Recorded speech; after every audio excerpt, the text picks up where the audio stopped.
Now let's move to the panel, and it is my great pleasure to invite Ms. Euna Shim, who is a Senior Markets Development Advisor Specialist at the Asian Development Bank, and she's with their Office of Market Development and Public-Private Partnership. She's been there since 2016, and she has regionally focused on Southeast Asia, the Pacific, and Central Asia, working on a wide range of infrastructure sectors. Euna has over 17 years of experience in the financial services industry, both in the public and the private side.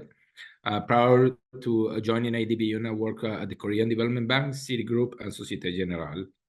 And we are going to have Mr. Nana Dwemoh Benneh, who is the CEO of the Ghana Infrastructure Fund, which is a permanent investment vehicle that the government of Ghana set up with an anchor equity of $325 million, really to catalyze and to leverage the private sector coming into and supporting and working on infrastructure assets in Ghana. Before, he was CEO of the Ghana's oldest merchant bank, the Universal Merchant Bank, and lots of experience on the financial and PPP sectors. So Euna and Nana, thank you very much for joining us today. I'm going to start first with a question to tell us a little bit about the organization you're coming. Tell us a little bit about how AfDB works in this space of PPPs and how the Ghana Infrastructure Fund operates. So Euna and then Nana. Thank you very much for inviting me to this workshop. Very pleased to be joining the talk. At AfDB, I come from the Office of Markets Development and PPP. We used to focus on the PPP, where we actually provide the transaction advisory services to our developing member countries, typically, to build the significant infrastructure projects using the PPP as a procurement modality. In the under the recent new operating model, we have been mandated to expand our scope to include a markets development, and then our first focus area as part of the markets development is the carbon markets. Wonderful, thank you very much. It's very exciting to see that evolution, because it's not very common on organizations to say, okay, how do you actually create markets? It's not enough just the PPP transactions. Nana, tell us a little bit more about the Ghana Infrastructure Fund. Thank you, Ed, and hello, everybody. Ghana Infrastructure Investment Fund was set up by the government about 9 years ago with seed capital. The whole idea was to have a quasi-private institution as an effective liaison between the public sector and private sector, focused on trying to get a few infrastructure development projects going in the country. To date, we've done about 13 projects spanning a number of sectors. We've done transport, we've done energy, ICT, and hospitality as well. And we've been able to leverage by having two partners give us a total of 160 million in addition to the seed fund, and also the wider commercial banking and financial sector, giving us up to about $3 billion. So we've leveraged about 10 times what the seed fund is to enable us to sort of do some of the projects that we've done. Nana, thank you very much. Thank you for the introduction, and because that helps the audience understand where are you coming from. So I'm going to start with you now to talk a little bit about how are you, AfDB, creating carbon markets, how you are opening the opportunities for carbon credits to help your clients mobilize additional resources for either PPPs or for investment in general. This is an area where there's a lot of attention, sometimes not positive perspectives, and therefore I'm sure that what you're working on is to setting up good bases so that those carbon credits are credible and useful. Tell us a little bit more about that. What are you doing? Yes, indeed, the carbon market, it's an area we're trying to actually build a more market initiative and then trying to bring in our technical assistance. But then because I wasn't sure as a PPP practitioner what the level of understanding of the carbon market is, I wanted to just stick to the 3 points regarding the carbon financing. So what is it? Number one, what is it so different now? Because the carbon market has existed so far for many years. And then number two, what is the role of the government? Then why is it so critical at this point in time? And then the third point, how PPP is actually uniquely positioned to help the government raise the financing. So in terms of the number one, what is different now? I mean, we see a lot of projects ranging from renewable energy, forestry, mangrove, land use, and most of these carbon credits, they're actually from the voluntary carbon markets, which is using the measurement, reporting, and verification standards, typically as, let's say, known as a Verra and Gold.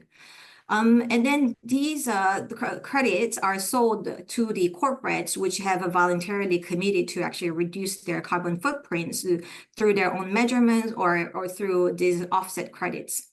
But I think that because the UNFCCC and then also the conference of the parties of this UNFCCC looks to now to develop the international carbon markets, the dynamic is slightly changing. So the main difference now between the voluntary carbon markets and then the market that we're trying to create under the UNFCCC is the very concept of the, let's say, the corresponding adjustment, right? So corresponding adjustment, which removes the double counting of the carbon credit so that through the inventory check, as a seller, you have to actually deduct from your inventory, whereas the buyer would add to their inventory. So these are called the internationally transferred mitigation outcomes, the IPMOs. This is changing the market dynamics. And then we talk about some of the conversions of this voluntary market with the compliance market. So second point, why is government role so important now? Because of the very concept of the corresponding adjustment, only the national government can provide. And then also the process of actually purchasing these IPMOs, the typical process is that the two countries would, let's say, enter into the memorandum of understanding, which then leads to the implementation agreement. And then where they actually set up a committee, how to select the project and then select the methodology so that the carbon credit project can be structured. But then more importantly and critically in this implementation agreement, people are now looking for the country's legal, regulatory, and institutional framework, and including also the technical framework, which allows legally the transfer of these IPMOs. So the question of whether a country can provide this corresponding adjustment or not under the legal and regulatory framework legitimately is a very critical point, and then why the government's role is now becoming increasingly important. And then also because potentially the voluntary carbon market and then the compliance market can compete for the same competing resources. Let's say there's a mangrove habitat, whether you should sell that credit to the voluntary carbon market or the compliance market, this will become an issue for the government to actually decide, and then probably they want to look into further. So all of these, like the corresponding adjustment, and then the determination of whether you want to use the competing resources for the voluntary or the compliance market, or to how to avoid the double counting, all these topics, it's making the importance of the role of the government ever greater than before. So PPP, how it is uniquely positioned to help the government raise carbon financing. So the private sector, I mean, this resembles very much of the PPP structure that we see for the infrastructure projects, where private sector come in and design, build, operate, and maintain carbon projects, for example, instead of infrastructure projects. But however, I think the main difference between the infrastructure projects and then also the government project is that whereas, let's say for the mangrove project, there will be countries coming to ADB and then borrow sovereign loan and then have the guarantee, MOF guarantee provided to ADB. Instead of them doing that, they're not going to provide, let's say, such the same MOF guarantee to ADB for developing the mangrove project. So the importance of the private sector be willing to actually provide the investment in this particular area is becoming very important. And also from the private sector perspective, because this IPMO market is rather nascent, it is very difficult to create the repayment profile to how to actually recuperate the investment from this market. So to encourage the private sector to invest in this market, we will need to provide the right incentives, and then also the private sector from that the PPP angle, they're going to be better positioned to find and then take the look for the off-takers who may be better able to take this type of risks. And then potentially, let's say for the same mangrove habitat, or you have, let's say, mining field, which has been exhausted, and then you now to rehabilitate it, such land may be used for, let's say, the sustainable aviation fuel projects where it's creating additional revenues.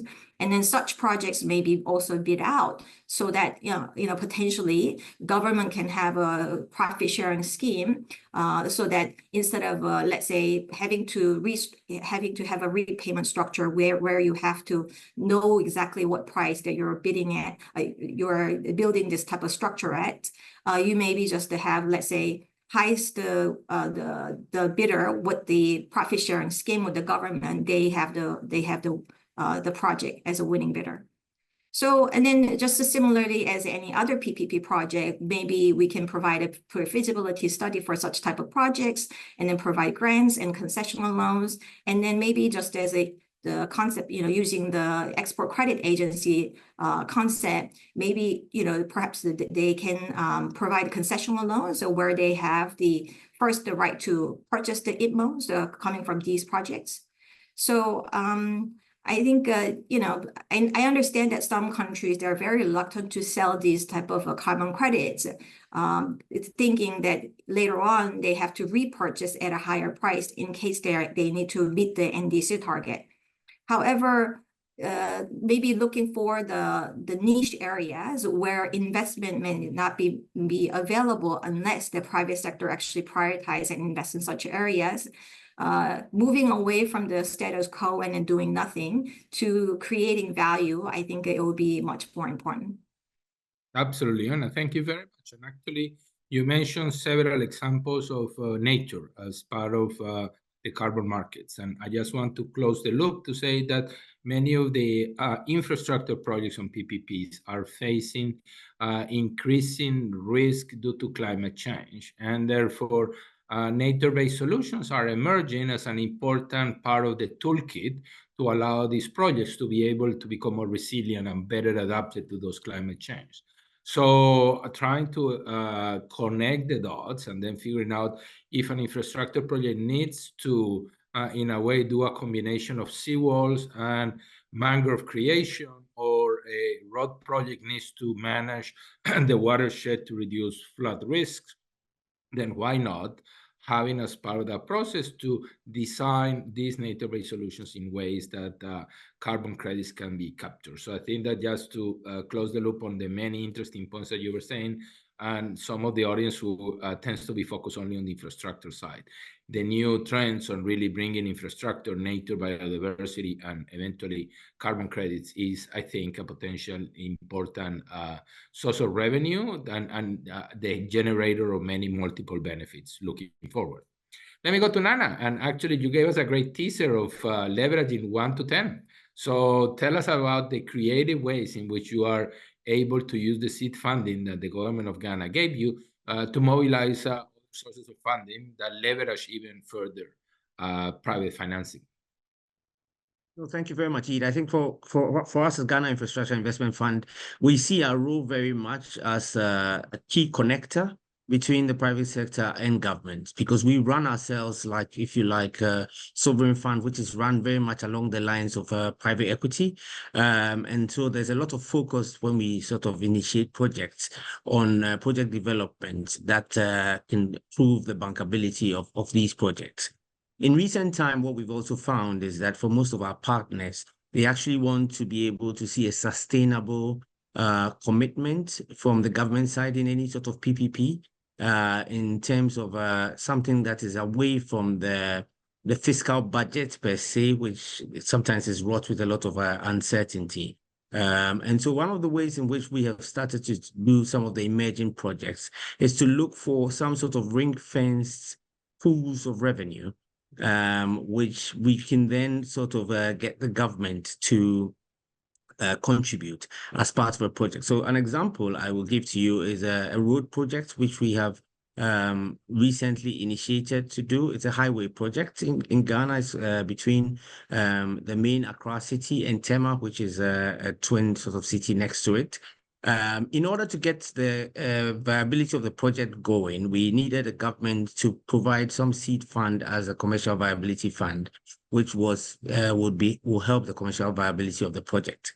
But how we went about it is that Ghana's recent oil find has got some revenues that come from the oil fund, which sits outside the fiscal budget, and those revenues are meant to be partly put into a heritage fund for the future. And then part of it is also ring fence for specific projects. So the government went to Parliament to get part of those funds or the future flows of those funds ring fenced to this sort of project. From our perspective, what it is we've done is that we set up a private company, which is a special purpose vehicle just to run this, so that any private DFIs who are investing are assured that they are investing in a private company that's away from sort of the government bureaucracy and the government constraints that they may have. We also had to work with the local authorities because we needed the Ghana Highways and Roads Authority to grant a concession to the SPV that we set up so that anybody coming to help with the funding is assured that the concession for the period is guaranteed, and the flows and the revenues from the tolling that will come out of it is also sort of guaranteed as well. So in that way, we try to bring a lot of privatization and de-risk, if you like, the public sector contribution into the project by doing a ring fence to provide a bit more certainty. And going forward, we are also looking at some of the emerging resources that are coming into the country, especially the renewable resources like lithium, and working with government to see how the royalties from those ones, if we could get some bits of it ring fenced as well, so that they can be targeted as specific projects. That way, then it stays out of the physicals. And then when the sovereign creditworthiness has an issue, at least it stays relatively independent to allow us to have projects sort of run alongside. Ghana is also a great producer in gold. The gold price these days is doing really well. And so again, we're engaging the miners through the associations to find ways in which we can get some sort of levy or some sort of fraction of the royalty towards projects that will have a social impact in the areas in which these mines find themselves in. So these are some of the ways we're trying to circumvent having the inability of governments to sort of contribute directly from a public sector perspective into PPP, but ensuring that the private entities who come with us are assured that they have credible partners through the SPVs we set up and sub-funds we set up as Ghana Infrastructure Investment Fund.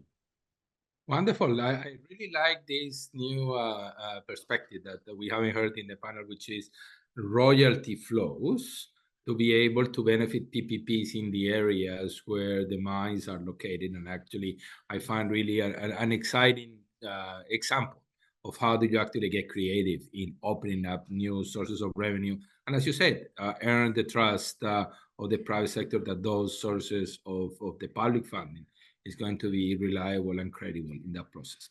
Let me go back to Euna to really to ask then, what action items do you recommend governments to take when you are beginning to tell them about opening up and creating and enhancing markets for carbon and for credit? What do you tell them? What are practical points of advice that you're giving them? Mm-hmm. I'd like to propose like 3 action areas to seize the opportunity for the carbon financing. First is the know your NDC target and then surplus and deficit for a given year. Because in the carbon market, there is a concept of a vintage, just like wine, where your production year, let's say the carbon credits is produced in a certain year, but then in order for the credits to be reported, verified, it takes a time. But then year which it has a tag of issuance of such credits, it will be called the vintage year. Hence, from that year, people has a strong preference for the fresh vintage compared to the, let's say, the credits which has been sitting in the shelf for the 10 years, for the past 10 years or so. So I think for the government to consider, it's worthwhile to actually monetize the carbon credits when the vintage is still fresh. And then it will be only possible if the country knows their national determined contribution target, and then it's a surplus and a deficit for a certain year, so a certain given year. So therefore, in case, let's say, a country requires a support in actually putting the baseline in terms of the greenhouse gases, then ADB has a TA facility to be able to set such baseline. So that's one of the areas, know your NDC target, and then surplus and deficit for a given year. Second point, action point, will be set your framework ready for trading. ADB is a piloting provision of the support to establish the institutional, regulatory, and legal framework, as well as the support to create the carbon credit registry for Timor-Leste and then the Philippines. Starting with these countries, we would like to expand the support. So hence, if your country is not ready for trading of the carbon credits, especially the one with the compliance, with the corresponding adjustment, then please reach out to ADB so we can provide such a support. And finally, start incentivizing private sector so they can come into your country and then start investing. If you're reluctant to sell the carbon credits, then again, focus on the niche area where without the private investment, the project would not exist, such as a mangrove, again, the mining fields rehabilitation. So in one of the criteria of the carbon financing is you have to actually have the additionality. And then this type of a very niche project will have the niche additionality criteria easily met. And then also this will likely overlap with the developing member countries, their conditional NDC target, whereas unconditional you have to meet it anyway. However, unconditional with the financial support coming from developed countries, you can achieve. So therefore, I think these niche areas are very well suited for those type of additional conditional support from the developed countries. And if any assistance needed, we do provide the transaction advisory services. So please use us. Thank you. Thank you so much, Euna. Now let me go back to Nana. And in the audience, we have many people that are actually have worked or are thinking about setting up mechanisms similar to the Ghana Infrastructure Fund. And what advice would you give them as they embark in this journey? What have been some of the practical experience to achieve the level of leverage that you have been able to achieve? How do you get creative about those processes? If you're talking to a colleague from another country looking at copying you, what advice would you give them? Well, thanks. I think the first thing I would say is it's really important to pay attention to the governance structure of setting up such a fund and ensuring that there's a relatively high level of independence. Because for ourselves, we're set up by an act of parliament, but it gives us clear independence through the board and through the management. Such that our decisions can be sort of very ring-fenced. And we find that is really helpful because when we engage the private sector and we engage the DFIs, that confidence level, knowing very well that your organization transcends political regimes and political governments is very, very important. So that for me is the first thing. And the second thing I think we find is that capacity building, especially around some of the new emerging areas, is very critical. We spend a lot of time now trying to build ourselves in terms of capacity around climate and around carbon. So it's very good to hear Euna talk to us so much about what they're doing at ADB. And I think the more we know, the more we can approach specific potential funders. But when we approach the funders would like to know that we are on a sort of a same level of knowledge, and so that we can actually be able to co-create significant projects. Many a time we have projects that come to us, but they are not seen as viable or bankable because the right skills and the right knowledge have not been applied to it. And I think the final thing I will say is credibility. We've been around for 9 years. We've been able to demonstrate that some of the projects that we have initiated have come through. They've become fully fledged projects. Some have paid down in terms of their lending and the equity. And so now we can show a portfolio of successes that we've had. And we can also show a portfolio of some of the failures and some of the lessons we learned from there and how we've actually been able to readjust as a result of those as well. And I think those are the things that give the confidence to for our partners to continue to sort of stay with us. So that will be sort of the excellent things point. that come to mind. Thank you very much. Super practical. Really appreciate it. Now I have questions that I have compiled from the chat and additional things building on your. There are 3 questions to each of you. I'm going to describe them and then we start about first with Nana and then we go to Euna in that process. So Nana, your perspective on road PPPs, because in Africa, the revenue is really a big uncertainty. How are you approaching the question of road PPPs? And you gave an example, but more in general, how are you thinking to the future of how to mobilize resources for road PPPs? Second, one of the challenges always with funds like yours is the coordination with other agencies. You mentioned Ministry of Transport, but I'm sure that is the same. What advice would you give to agencies like yours on that interagency coordination?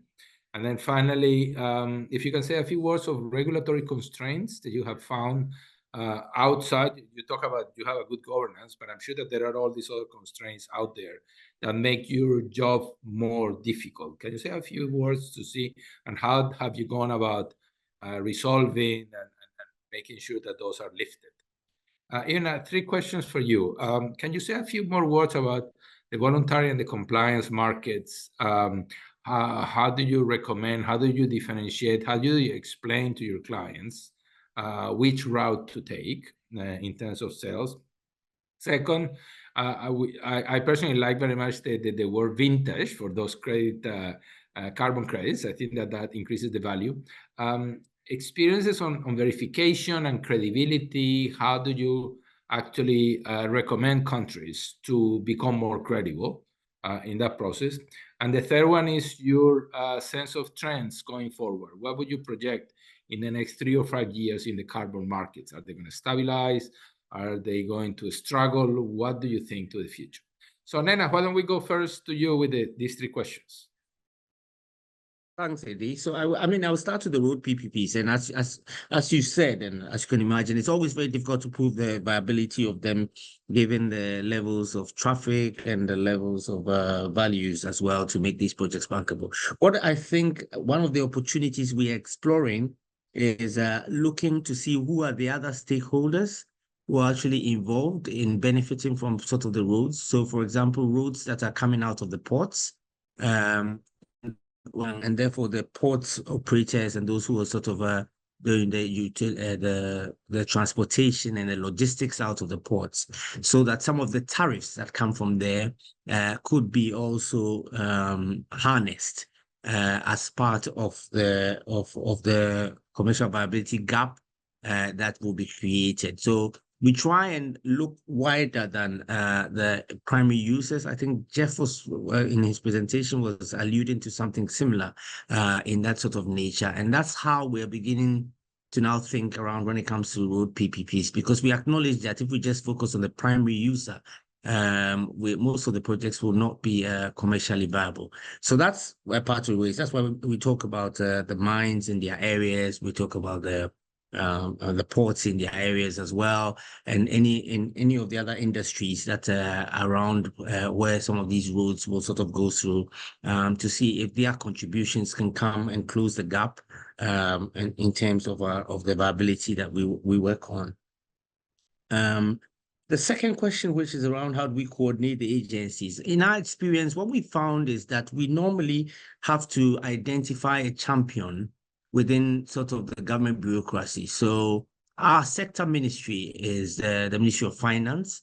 And therefore, we find it very critical that we have a shared agenda and a shared strategy that feeds into what it is that they do as well, because they allow for us to be able to move between agencies and provide us with a focal point to pull some of the agencies sort of together. So for an example about the road, the road we're just about, a project we're just about doing, we had to pull the Ministry of Roads and Highways, we had to pull the Ghana Highways Authority, and ourselves in there. And we find that working to the Ministry of Finance, who have relationships with all these agencies, we are able to get them to champion the project so that we can have a place where we can all sort of have a meeting ground for us to be able to do it. But it starts from us. We have to be very clear in terms of the strategy going forward and share that strategy quite widely among stakeholders. And that I find that helps us when we now start to go to them in terms of projects that can be done. And the regulatory constraints is an interesting one. And I think the way in which we were set up has been very helpful, because a lot of the public sector organizations are bound by certain bureaucratic and governance processes when they have to get these things done, which do not move as fast as the private sector partnerships would like us to move. But because of how we are set up, we actually can create private special purpose vehicles targeted at projects, which enables us to operate like private sector, but under the government sort of arm. And so we are not necessarily subject to the full sort of bureaucratic processes that a full public sector organization will have to sort of go through. We get exempted by creating these special purpose vehicles that work in tandem with the private sector. That enables us to move as fast as they should be able to move. So those will be my comments. Fantastic, Nana. Thank you very much. Super practical advice in that process. Euna, again, voluntary versus compliant market, advice on how to set up verification systems, and your personal views on trends going forward, 3-5 years down the road. Thank you for the questions. The first one, compliance market versus the voluntary. I think it really depends on the project. Let's say if you have already an existing project, which is creating the voluntary carbon market credits, then I don't think the suspension of such project just to convert it into, let's say, the compliance Article 6 market projects, because it just poses the change of law risk to a lot of private investors. So for the existing ones with the VCM, the voluntary carbon credit market, you can continue, but maybe for the new projects, you want to, again, consider whether you even have anything to sell to begin with, because do you have your NDC target correctly, and then are you meeting it so you have a surplus, or are you actually in deficit so you're not able to sell anything? And then theoretically, your carbon credits with the corresponding adjustment, it has to have a higher value. So I think it's an economic decision whether you want to sell that's more valuable and then create more higher revenue for the same credits that is produced from the same land, or because you don't want that kind of rigidness being imposed on your project, you want to just have additional carbon credits generating additional revenue from your voluntary credit market without these restrictions, because again, it will be monitored. If you are selling the IPMOs, then it will be monitored and then it will be audited accordingly. So I think that's the kind of decision-making point, like the price and then how rigid you want this scheme to be applied. And then in terms of the verification and then the methods applied, how to make it more kind of high integrity, I think for the countries which don't have their own methods already, like for example, Japan have their JCM methodology, other countries like Singapore, they're more open to using even Vera and gold standard. So I think developing countries which don't already have such a methodology, I don't think they need to actually recreate the vehicle by inventing their own methodology. Just to relying on, let's say, third-party methodology is sufficient. And then actually it increased the market marketability of those credits that you want to sell, because it's more widely accepted and then it's more followed by the audiences of the market. And then also, I think one critical importance is that how to make your credits more high integrity is that also it links back to your NDC. If you're not meeting your NDC target and then you're selling it, just widely, and then thinking that, nobody's gonna kind of backtrack you, then I think that's a mistake. It will be audited. And then I think that people try to actually reflect such a less integrity by lowering the price for your ITMOs. So I think that's another point to notice. And then finally, the last point about, let's say, what is the kind of trend going into 3 to 5 years. I think because everyone has to actually have this framework around the Article 6, a legal, regulatory, institutional capacity, I think it's setting up that market will take a while. In the meantime, there are efforts, I know that the people go on for the bilateral agreement, like the country to country at the moment, and then trying to actually issue more of kind of the MOU for certain projects, etc., trying to tag it kind of in advance by investing certain money. So while it's taking a bit of a time, I think definitely this is an area where the market will grow, and then seeing the opportunity for especially developing countries to be able to mobilize additional resources for its public projects for sustainable development. Thank you. Excellent. Thank you very much, Euna, Nana, for these very practical experiences. I think that you are the ideal example of practitioners' conversations, which was our objective in this workshop series. So for the audience, a huge thanks for having joined us through these 4 workshops. I think we found them actually quite interesting. We're getting feedback from participants, but hopefully we will be able to do another series in 2025 with topics that will be hot at that time to help PPP. So a huge thanks to all of you for joining us today. As we have been saying in the chat room, the videos and the presentations will be available shortly in the MCDF website, as well as those from the previous workshop. So feel free to take a look, leave your comments. We want to hear from you. How can we be helpful in this direction? So much appreciated. Thank you so much. Have a wonderful rest of the day or evening, depending on where you are in the world. All the best.